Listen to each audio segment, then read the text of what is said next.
আসসালামু আলাইকুম রহমতুল্লাহি ওয়া বারাকাতুহু।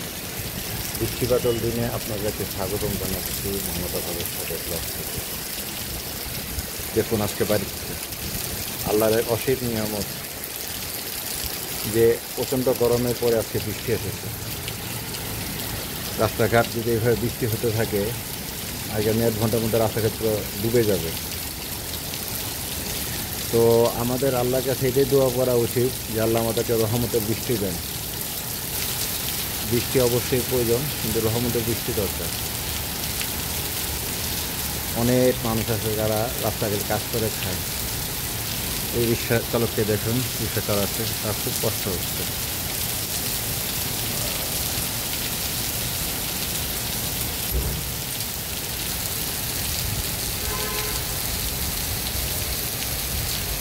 আল্লাহ আমাদেরকে রহমতের বৃষ্টি দান করুন এবং এই বৃষ্টির হাত থেকে আমাদেরকে রক্ষা করুন।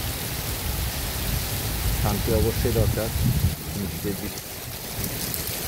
বরকতময় শান্তি দরকার।